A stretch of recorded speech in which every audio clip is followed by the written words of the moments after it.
जय गुरु जी। शुक्राना गुरु जी। सारी संगत को जय गुरु जी। ओम नमः शिवाय। शिव जी सदा सहाय। ओम नमः शिवाय। गुरु जी सदा सहाय। शिव पुराण श्री शतरुद्र संहिता का 42वां अध्याय। द्वादश ज्योतिर्लिंग। नंदीश्वर बोले, हे सनत कुमार जी, अब मैं आपको सर्वव्यापी भगवान शिव के 12 ज्योतिर्लिंगों रूपी अवतारों के बारे में बताता हूँ। सौराष्ट्र में सोमनाथ, श्रीशैल में मल्लिकार्जुन, उज्जैनी में महाकालेश्वर, ओंकार में अपरेश्वर, हिमालय पर केदार, डाकिनी में भीमशंकर, काशी में विश्वनाथ, गोमती तट पर अम्बकेश्वर, चिताभूमि में वैद्यनाथ, दारुक वन में नागेश, सेतुबंध में रामेश्वर तथा शिवालय में घुष्मेश्वर नामक 12 अवतार हैं। जो मनुष्य शुद्ध हृदय और भक्ति भावना से इन ज्योतिर्लिंगों का पूजन और दर्शन करता है, उसे परम आनंद की प्राप्ति होती है। वह जो शिवजी के प्रथम सोमनाथ का सच्चे हृदय से पूजन करता है, उसके सभी रोगों जैसे क्षय, कुष्ठ आदि का नाश होता है। उसके सारे पाप धुल जाते हैं और उसे भुक्ति व मुक्ति प्राप्त होती है। श्रीशैल में स्थित दूसरे ज्योतिर्लिंग मल्लिकार्जुन के दर्शनों से मनोवांछित फल की प्राप्ति होती है तथा सब दुखों का नाश होता है एवं सुख मिलता है। पुत्र प्राप्ति की इच्छा पूर्ति के लिए इस लिंग की स्तुति की जाती है। उज्जैनी में स्थित तीसरा ज्योतिर्लिंग महाकालेश्वर नाम से जग विख्यात है। अपने एक ब्राह्मण भक्त वेद का आह्वान पर प्रकट होकर शिवजी ने दूषण नामक असुर का वध किया था। तत्पश्चात वहीं स्थित हो गए, इसलिए इस ज्योतिर्लिंग को महाकालेश्वर कहा गया।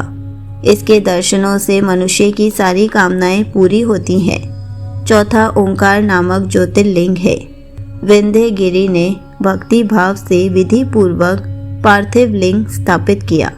विंध्य की भक्ति से प्रसन्न होकर शिवजी उसी लिंग से प्रकट हुए और 2 रूपों में विभक्त हो गए। तभी से ओंकारेश्वर नामक लिंग ओंकार और परमेश्वर नामों से प्रसिद्ध हुआ। इसका दर्शन करने से भक्तों की अभिलाषा पूरी होती है।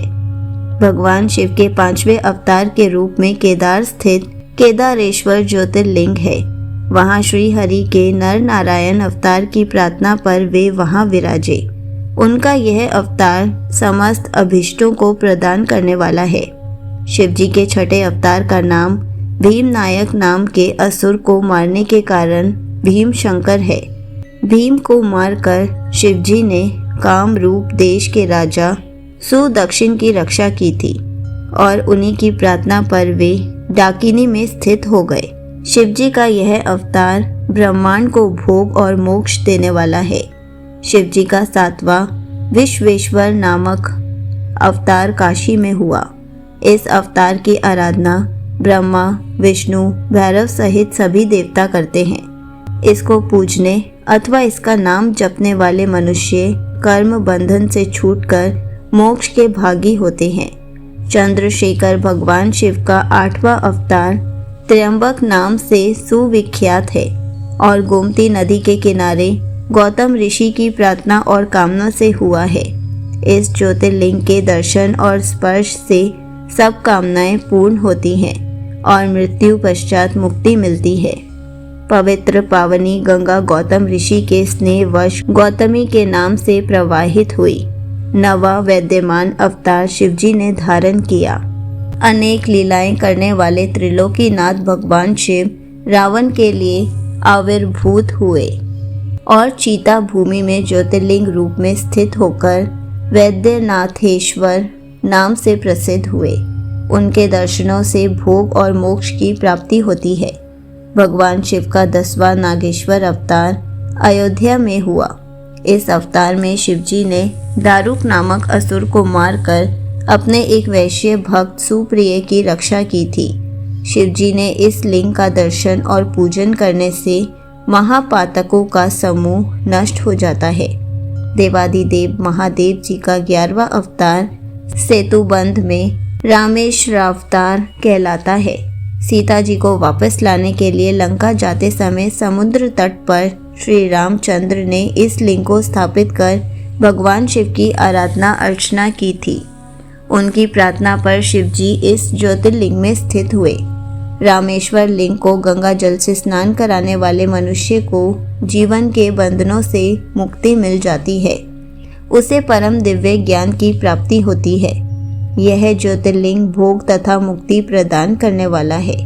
इसका पूजन देव दुर्लभ कैवल्य मोक्ष प्रदान करता है।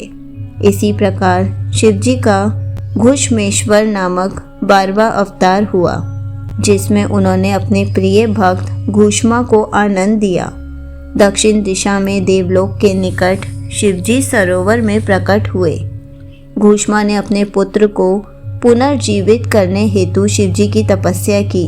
तब उसकी भक्ति से प्रसन्न होकर महादेव जी ने उसके पुत्र को जीवित किया एवं उसकी प्रार्थना पर वही ज्योतिर्लिंग के रूप में स्थित होकर घुश्मेश्वर नामक से विख्यात हुए।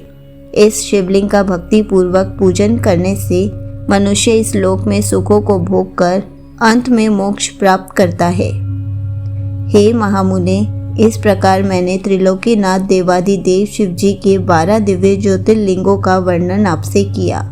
शिवजी की यह दिव्य 12 अवतारों वाली ज्योतिर्लिंग कथा को जो मनुष्य शांत चित्त और श्रद्धा भाव से पढ़ता या सुनता है, उसे सब पापों से छूटकर भोग व मोक्ष की प्राप्ति होती है।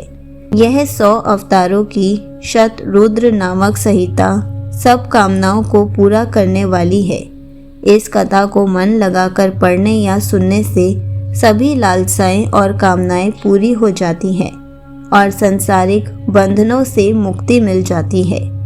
संगत जी, यहीं पर शिव पुराण श्री शतरुद्र संहिता का 42वां अध्याय समाप्त होता है। जय गुरु जी। शुक्राना गुरु जी।